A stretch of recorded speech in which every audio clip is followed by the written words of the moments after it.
Ah, je pense que l'emblème de l'administration française, sans généraliser, c'est effectivement la tortue et le frein à main. Ouais. Je vais vous donner un mot, un nom, en une phrase très courte, vous allez me dire ce que ça vous inspire. Emmanuel Macron. Ça a toujours été mon pote, je l'ai rencontré à un concert d'Elton John. Je pense qu'aujourd'hui, toucher un arbitre, c'est comme toucher un élu. C'est pour moi toucher la République et donc abîmer la France. Vous avez signé on, Basile Boli. on a signé Basile Boli, voilà. Aujourd'hui, dans Café Politique, nous recevons Carl Olive, l'ancien maire de Poissy, député des Yvelines, homme de terrain, passionné de sport et de politique. Vous avez été journaliste sportif, dirigeant de club de football, maire, député. Alors, si la politique était un match de foot, vous seriez attaquant, défenseur ou arbitre? On va commencer par ça. Je crois que je resterai le numéro 10 que j'étais quand j'étais footballeur, c'est-à-dire à la fois celui qui offre les ballons, qui donne ce qu'on appelle des passes décisives, celui qui marque les buts, celui qui sait se replacer.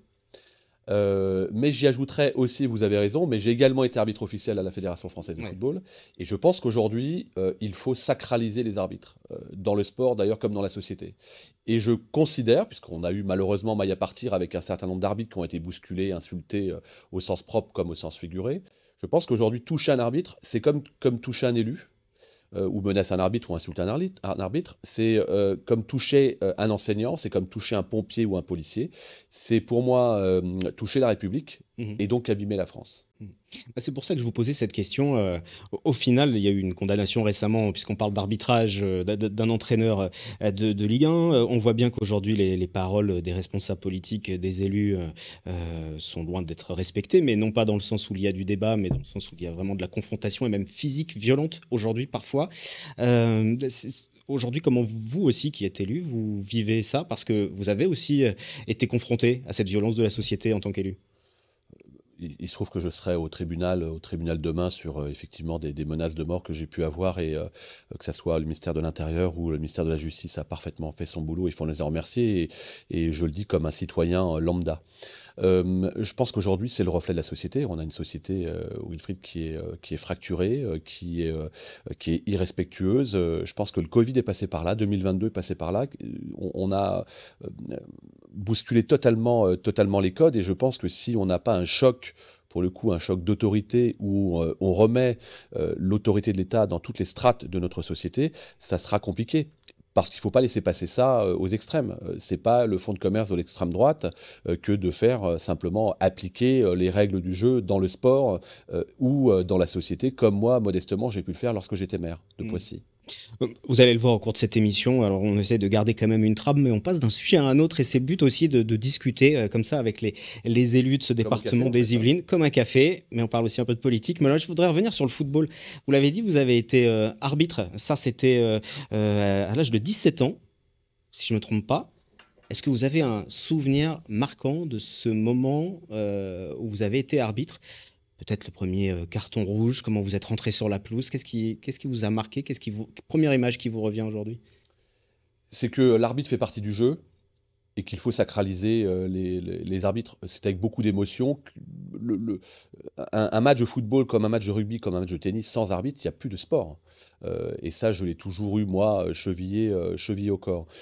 Ensuite, dans les souvenirs que j'ai pu avoir, c'est beaucoup de respect, parce que, encore une fois, l'arbitre, c'est 17 lois du jeu, et 17 lois du jeu, un peu comme le député qui a été un législateur, on fait appliquer la loi et on ne l'interprète pas. Et je me souviens très bien, lorsque j'avais 17 ou 18 ans, un très beau souvenir d'avoir arbitré la finale du tournoi international des moins de 13 ans au PSG. Je ne savais pas à l'époque que j'en deviendrais un des rouages en termes de directeur des sports de Canal et plus tard diriger un club de football comme Poissy ou être aux côtés de Michel Denisot, qui a été un très grand président du Paris Saint-Germain, comme vous le savez, entre 1991 et 1998. Vous avez mis beaucoup de cartons rouges? Pas trop, pas trop. Pas trop sévère? J'étais un brin taquin parce que lorsque vous avez été joueur, vous connaissez, vous sentez un peu les choses. Et quand on se fait respecter, on est respecté. Et quand on a de l'autorité, il n'y a pas besoin de tomber dans l'autoritarisme. Donc du sport, journalisme sportif, vous l'avez dit, vous avez dirigé le service des sports de Canal, ensuite maire, député, parcours atypique. Quel a été le déclic? À quel moment vous vous êtes dit, mon évolution logique, c'est de passer à la politique? En fait, je me suis jamais posé cette question, Wilfried. J'ai toujours été, comme je le dis, acteur de ma vie, jamais spectateur de celle des autres. Depuis que je suis gamin, j'ai toujours voulu faire un métier, ou en tout cas des métiers, puisqu'on n'est plus dans je dirais, les Trente Glorieuses. On était dans une espèce de mobilité sociale verticale où le papa était électricien. Moi, ça a été mon cas. Il a été ouvrier aux installations électriques à PSA, Simca, Chrysler, et que mes quatre frères ont fait l'école Chrysler, par exemple. Bon, c'est plus ça aujourd'hui. Donc, on a des métiers. Et moi, j'ai toujours voulu faire un métier à vocation publique, où on donne de soi, où on aime les gens. Et je lis dans le bouquin, aimer les gens, ça ne s'apprend pas dans le dictionnaire. Et moi, j'ai toujours été voilà, passionné par l'autre, et avec beaucoup, je crois, de générosité. Et quand on a été journaliste, qu'on a été président d'association, qu'on a été maire, qu'on est député, que vous chantez sur scène, que vous faites des présentations d'émissions, etc., vous en savez quelque chose, Wilfried, on est toujours lié finalement à une relation avec le public, quel qu'il soit. Et ça me plaît beaucoup. Mais j'ai jamais eu une carrière programmatique. Jamais. Mais la Jamais. politique était quelque chose qui vous intéressait néanmoins et que vous suiviez. Pas du tout. Pas du tout. Pas du tout. Non, non, non. J'ai absolument. On parlait pas politique à la maison? Non, non, non. On n'a jamais parlé politique à la maison. Non, non. On a parlé de joie de vivre. On a parlé de respect. On a parlé de valeur travail. Mais on parlait pas politique. Moi, j'ai jamais imaginé être directeur des sports de Canal. Je le suis devenu. J'ai jamais imaginé être maire de Poissy. Je le suis devenu. J'ai jamais imaginé être député. Je le suis devenu. En revanche, ce que je sais, c'est que je savais que je voulais faire quelque chose qui me plaise et que je puisse guider moi-même ma vie et qu'on me l'impose pas. Et j'ai toujours fait cela. Alors, dans votre livre qui est sorti début février, On n'est pas KO, vous dites un homme d'action, un élu efficace, justement. C'est quoi? Alors, je ne dis pas un élu efficace, je dis simplement un élu de terrain et un élu pragmatique. Moi, j'ai aucune velléité à être omniscient. Je sais que je ne sais pas. Et je pense que les Français sont capables de tout entendre, ce qui est possible ou ce qui n'est pas possible. Encore faut-il leur dire, plutôt que d'attendre des mois et des mois avant d'avoir une réponse, et commencer par les principaux acteurs, c'est-à-dire le terrain. Moi, j'ai toujours commencé par le terrain. Quand j'étais maire de Poissy, entre 2014 et 2022, ce qui a été pour moi une expérience exceptionnelle, j'ai été, je crois, et nous avons été, c'était un travail d'équipe, l'une des villes les plus prolifiques en réunion publique. 120 réunions publiques entre 2014 et 2022. Parce que je crois à la démocratie de proximité. Et je crois à ce précepte de Jean-Jacques Rousseau, c'était hier, 1762, les maisons font la ville, mais les citoyens font la cité. Je pense qu'on est élu, on prend nos responsabilités, mais on doit aussi, de temps à autre, pouvoir les faire valider à nouveau par les habitants. Et si on s'aperçoit que ce n'est pas une bonne idée, on dit aux habitants, on s'est trompé, on fait 2 pas en arrière et puis on avance. C'est ce que je me suis arrivé sur des sujets concrets, justement. Oui, par exemple, j'ai voulu rendre gratuit ou plutôt payant, mais à 1 euro la journée, un parking, par exemple à la piscine de Poissy, où je trouvais qu'il valait mieux aller proposer aux gens de se garer sous la gare de Poissy dans un parking municipal qui était à moitié vide. Et en mettant ce parking à 1 euro, je me suis dit, on va inciter les gens à se rapprocher de la gare. Ça a été exactement le contraire, puisqu'ils n'ont pas payé les 1 euro, ils n'ont pas plus fréquenté le parking municipal. En revanche, ils ont fréquenté les rues adjacentes et les administrés ont gueulé comme des putois, pardonnez-moi l'expression, et ils avaient raison de gueuler. C'était une fausse bonne idée. Je pense que cette idée était bonne. Elle n'a pas été validée par le terrain. Ça coûte quelques deniers publics à la collectivité, mais a priori, ça satisfait le plus grand monde. Donc, on est reparti en arrière. Et je pense que c'est comme ça aussi ce que les Français voient comme la lecture politique de la gestion de leur quotidien. Et c'est la méthode que vous détaillez, que vous expliquez dans votre ouvrage, justement. Alors, juste avant ça, je vais vous donner un mot, un nom, et en une phrase très courte, vous allez me dire ce que ça vous inspire. Poissy. Le sang de la ville de Poissy coule dans mes veines. Chrysler. Chrysler, c'est l'histoire de la famille Olive, c'est l'histoire de mon papa, c'est l'histoire de mes 4 frères et de ma maman. Je sais ce que la ville de Poissy doit à Chrysler et aujourd'hui à Stellantis, et je sais aussi ce que Chrysler et Simca doivent à la ville de Poissy. C'est la raison pour laquelle, dès mon entrée dans l'action locale en tant que conseiller départemental, j'ai souhaité, avec le président à l'époque Alain Schmitt et aujourd'hui Pierre Bédier, continuer à soutenir l'activité automobile industrielle en Vallée de Seine et donc à Poissy. Emmanuel Macron. Je veux dire ce qu'il dit de moi. C'est-à-dire que Emmanuel Macron, avant d'être président de la République, il a été ministre de l'économie. Ça a toujours été mon pote. Je l'ai rencontré à un concert d'Elton John. Vous voyez, très loin de la politique. Et le président Macron me prend pour cette espèce d'empêcheur de tourner en rond qui lui dit non pas ce qu'il a envie d'entendre, mais ce qu'il pense être un service pour lui. Et je fonctionne avec Emmanuel Macron comme j'ai fonctionné avec Monsieur Péricard, avec Michel Platini, avec Michel Denisot, avec Pierre Bédier notamment, qui sont mes amis. Et puis ça vous a plutôt réussi, du coup, ne serait-ce que pour l'évolution, la suite, évolution aussi de votre carrière. Un dernier nom, Basile Boli. Basile Boli, c'est le Hugui les bons tuyaux du football. C'est celui qui nous a fait rêver en mai 1993 avec cette tête juste exceptionnelle à Munich. Et puis je vois où vous voulez en venir, Wilfried. C'est aussi celui qui m'a fait l'honneur de venir à la fois s'entraîner à Chatou lorsque j'étais président du club entre 1996 et 2004.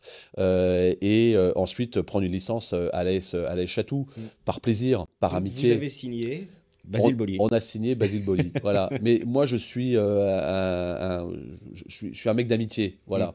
Et les gens qui me reconnaissent comme tel, et j'ai plein d'amis, quels qu'ils soient, d'horizons politiques totalement différents, d'horizons sociaux totalement différents. Mais il n'y a pas de grandes ou de petites personnes. Il y a de belles personnes, voilà. Paris ou Marseille, juste parce que Paris, non, on parlait beaucoup de Paris tout à l'heure, mais on parle quand même de Basile Boli. Oui, non, mais Paris, jamais premier. Mais moi, vous le savez, je suis un amoureux de football. Alors, c'est vrai que le Paris Saint-Germain, alors je suis né officiellement à la maternité de Saint-Germain-en-Laye, même si j'habitais Poissy à la Coudray avec ma petite maman et mes frères et sœurs et mon papa, au 11e étage, 8 dans la famille, c'était quelque chose, avec une petite sœur qui va devenir internationale de football. Je ferme la parenthèse parce que sinon ça pourrait être très long. Mais la vérité, c'est que j'ai joué au foot au PSG, j'étais arbitre pour le PSG, j'ai fait des émissions pour le PSG côté coulisses avec Marco Takar à l'époque, Evelyne Première. J'ai été le patron des sports de Canal avec un Michel Denisot qui était le président du PSG. Donc moi, c'est le PSG. Mais si vous me dites, mais PSG ou Marseille, non, j'ai presque envie de dire PSG et puis Marseille. Parce que quand Marseille, entraîné par Didier Deschamps, sous l'ère Bernard Tapie, avec Michel Hidalgo, ont fait le parcours qu'on a vu, j'étais Marseillais, évidemment. Moi, je suis éperdument amoureux de mon pays. Et quand Marseille joue en Coupe d'Europe, et j'espère bien que Marseille retrouvera un jour la Ligue des Champions, je serai un pro-marseillais, évidemment. Allez, votre livre, On n'est pas KO, c'est votre vision des collectivités. Déjà, pourquoi écrire ce livre maintenant? Est-ce que c'est un coup de gueule? C'est juste l'expérience que j'ai vécue en tant que maire de Poissy. C'est le 12e ouvrage que je signe. J'en avais fait en 2015 qui s'appelait Ma ville, ma bataille, préfacé par Gérard Larcher. J'en ai fait un autre qui s'appelait Rendre possible l'impossible, préfacé par Emmanuel Macron. Un autre qui s'appelle Ce beau pays qui est le mien, préface posthume de Bernard Tapie. Et puis celui-ci, chez Fayard, c'est à la fois une méthode de terrain, une méthode pragmatique, une méthode de bon sens, qui explique qu'on n'a pas à tout attendre de l'État, qu'on est capable sur le terrain d'avoir de belles idées qu'on peut mettre à l'échelle nationale. Exemple, l'amélioration des conditions de travail avec une baisse de l'absentéisme. Personne n'y a pensé. On y a pensé en étant sur le terrain. C'est les 2 heures de sport dans le cadre du temps de travail pour les agents. Ça, aujourd'hui, ça fait école aujourd'hui. C'est unique en France, mais ça fait école. Autre chose, la taxe sur les friches commerciales. Aujourd'hui, vous avez des commerces qui sont vides dans les collectivités. On impose aux propriétaires de ces commerces de les mettre en location. S'ils ne le font pas au bout de 2 ans, c'est 30, 40 et 50% de taxes foncières supplémentaires. Je peux vous dire qu'en prenant ces dispositions-là, on a vite fait de trouver des commerces qui viennent s'installer. Troisième exemple enfin, Wilfried, les cautions mariage. Il y a beaucoup d'incivilités lorsqu'il y a des cérémonies parfois de mariage à l'extérieur ou à l'intérieur de l'hôtel de ville. Le jour où ça s'est très mal passé à Poissy, j'ai décidé du jour au lendemain, sans état d'âme, de mettre en place ce qu'on appelle des cautions mariage. 1 000 euros fait demander aux mariés avant le mariage. Si tout se passe bien, évidemment, dans 99,98% des cas, ils repartent avec les 1 000 euros. Et puis si ça se passe mal, il y a des retranchements sur les retards, l'annulation, le débris parfois d'objets, le ménage qui doit être fait, etc. Voilà, c'est un contrat gagnant-gagnant, réciprocité entre les droits et les devoirs, pour pas que ce jour de fête devienne un jour de défaite. Et puis il y a des communes qui ont embrayé, hein, qui derrière ont fait la même chose. Justement, ce livre s'adresse à qui? Aux autres élus, aux maires, pour que eux, à leur niveau, puissent mettre en place des choses. Oui, le pays va pas forcément très bien. On est dans les cordes, mais tout n'est pas perdu.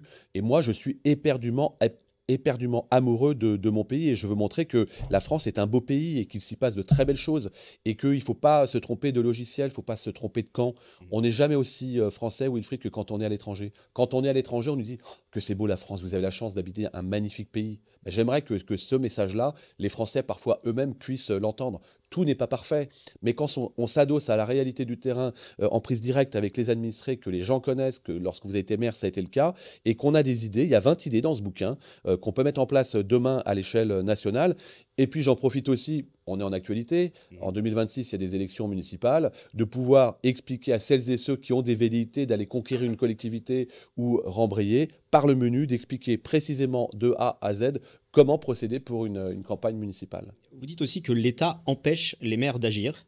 Il y a des exemples concrets, peut-être des moments de blocage que vous avez pu vivre en tant qu'élu? Ah bah oui, la réouverture des écoles pour typiquement les personnels soignants que nous avions mis en place à Poissy, qui a été rouverte en mai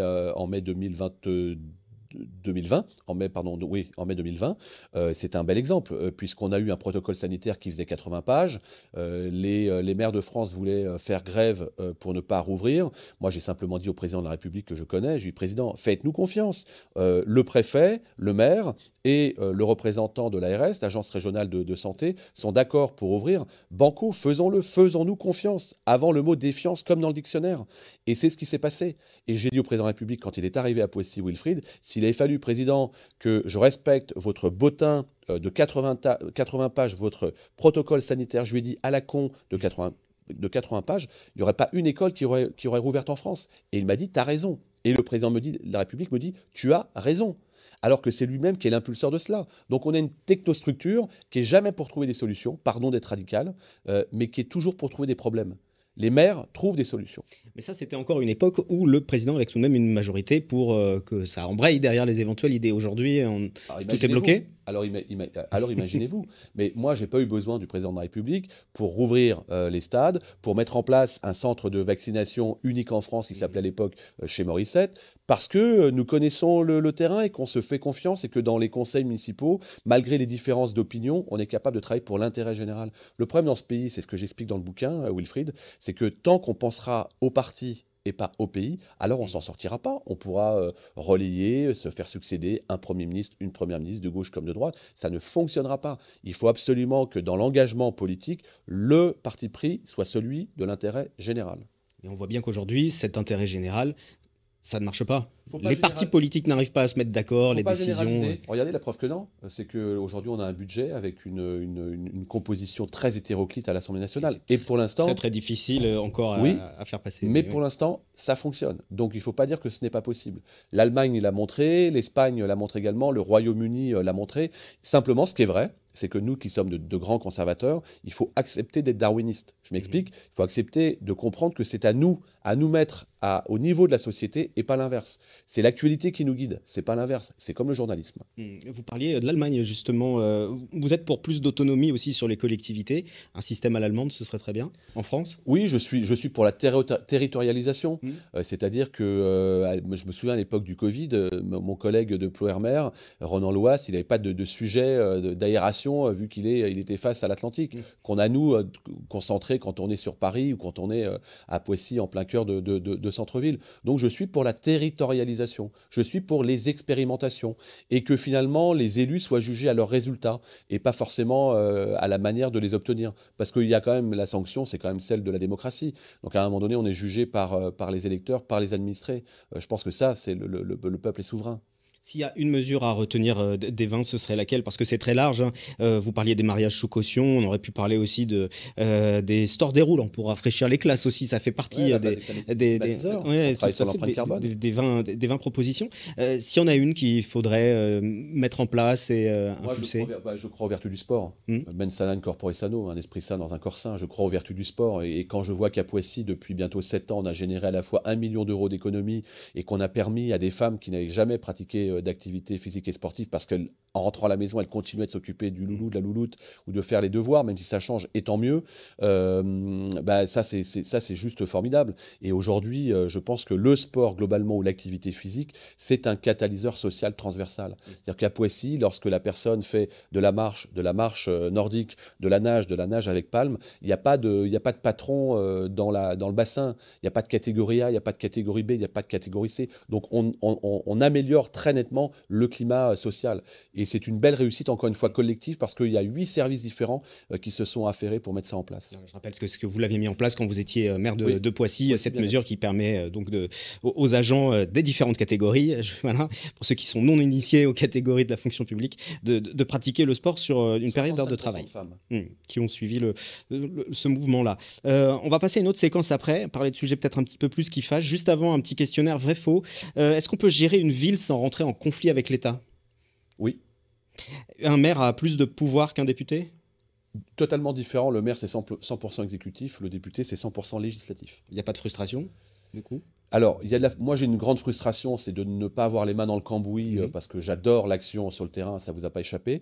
En revanche, jamais je ne mettrai un député en opposition à un maire parce que c'est très complémentaire. C'est pas pour rien que je propose le retour de la loi député et maire. Qui permet donc de cumuler ces deux mandats. Cumul L'administration... d'expérience, c'est pas cumul d'indemnité, hein. Oui, d'expérience. L'administration française est un frein au bon sens. Ah, je pense que l'emblème de l'administration française, sans généraliser, c'est effectivement la tortue et le frein à main, ouais. La politique est plus dure que le journalisme. La politique est aussi singulière que le journalisme et aussi violente que le sport, parfois. Passons à quelques sujets peut-être plus sans filtre et des sujets plus difficiles, en tout cas, enfin, ils le sont tous, mais ceux-ci qui suscitent beaucoup d'opposition, notamment les centres éducatifs fermés, la lutte contre l'ultra-violence. Vous avez récemment interpellé les maires, vous leur avez demandé d'accepter justement ces centres éducatifs parce que tout le monde veut intervenir, mais personne ne veut prendre sur son territoire. C'est une priorité, ça, aujourd'hui? Je pense qu'aujourd'hui, on a un choc, encore une fois, un choc d'autorité de l'État à remettre en place. Il faut remettre le curseur en place entre la réciprocité, entre les droits et les devoirs. Il manque des places de prison en France. Chacun s'accorde à le dire, mais personne ne veut sa prison dans sa ville. Il se trouve qu'à Poissy, nous avons une maison centrale et qu'on a fait des propositions pour déplacer cette maison centrale à Poissy, et l'administration pénitentiaire est toujours à rechigner par rapport à cela. Oui, on a besoin de centres de rétention fermés, que ce ne soit pas des discothèques à ciel ouvert, et je rejoins ce que pense le garde des Sceaux aujourd'hui, l'ancien ministre de l'Intérieur Gérald Darmanin sur le sujet, parce que ces jeunes-là, il faut absolument les remettre dans l'axe en matière de discipline, en matière de respect et de citoyenneté. Et ces centres vont dans le bon sens. Ce n'est pas la panacée, mais ça va dans le bon sens. Avec des mesures de protection, d'encadrement, parce qu'on peut aussi entendre que certains riverains, habitants puissent être inquiets aussi, et que du coup les maires, en période préélectorale en plus, préfèrent ne pas y aller, quoi. Oui, sauf que lorsque vous faites la démonstration qu'en faisant cela, vous baissez la délinquance dans votre collectivité, les maires sont très contents.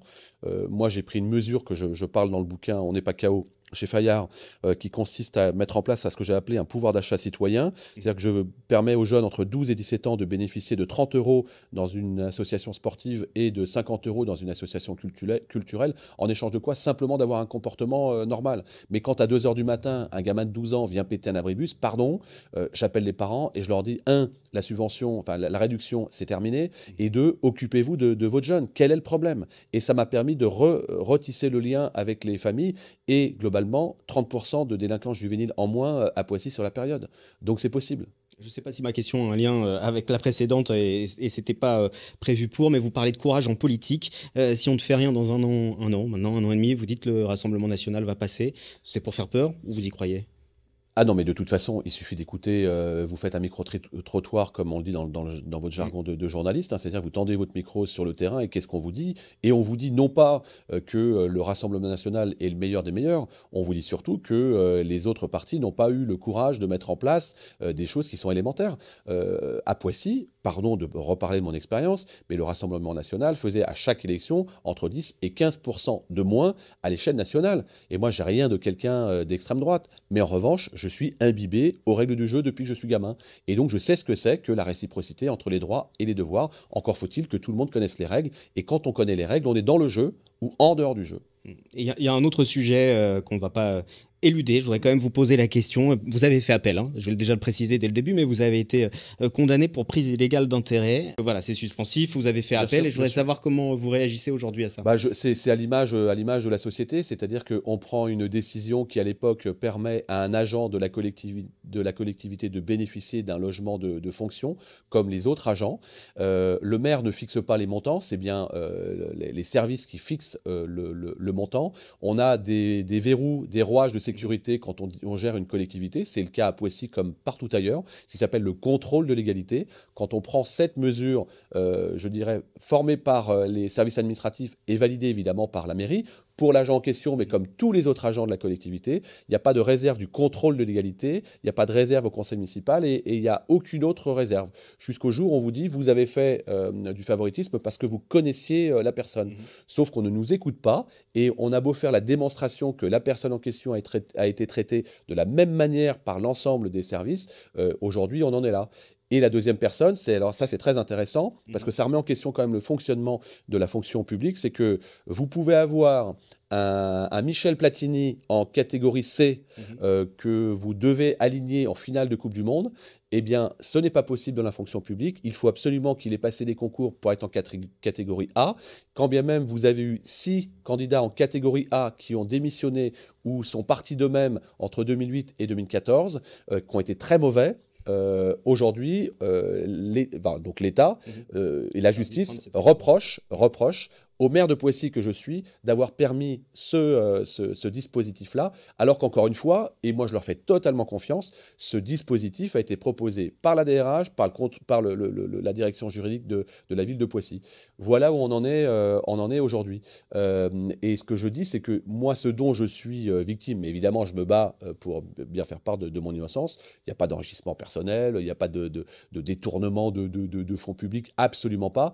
Mais ce n'est pas un signe qui encourage les maires de France à s'engager. Et quand on a 1200 maires de France qui démissionnent les uns après les autres, vous avez entendu il y a quelques heures Madame Aubry à Lille, ça en dit long quand même sur la capacité, la légitimité à pouvoir incarner cette fonction. Mais je ne me plains pas, je suis un justiciable comme tout le monde et je me battrai pour faire valoir mes bons droits. Mais vous parliez justement de cette difficulté des maires de prendre des initiatives, de faire des choix aussi quelquefois, et pour autant vous sortez ce livre où vous dites on n'est pas KO, il faut y aller et on peut quand même mettre en place des choses. Il faut avoir une certaine détermination en tout cas. Alors oui, on pourrait dire que dans le même moment où je suis condamné, et évidemment j'ai fait appel sur le sujet, j'ai 4 menaces de mort et il a fallu presque 10 ans pour que enfin quelqu'un soit jugé au tribunal. C'est pas comme si cette personne, une des personnes m'attendait avec une robe de chambre et une arme blanche pour m'égorger à la porte de chez moi. Donc vous voyez, alors il n'y a pas de deux poids deux mesures, je me plains absolument pas. Et encore une fois, c'est comme ça. Et je ne veux pas être mieux traité, mais pas moins bien traité que les autres. Alors pourquoi vous n'êtes pas retourné vers le football dans ces cas-là ? Vous n'avez pas eu envie, vous n'êtes pas dit un moment, bon, ok, c'est difficile, je suis déterminé, mais il y a un moment, pas du tout, ma passion, c'est le football, et il y a cette présidence de la Ligue de football professionnel qui peut m'intéresser. Pourquoi vous n'y êtes pas allé ? Wilfried, pas du tout, parce que moi, je suis passionné par ma fonction.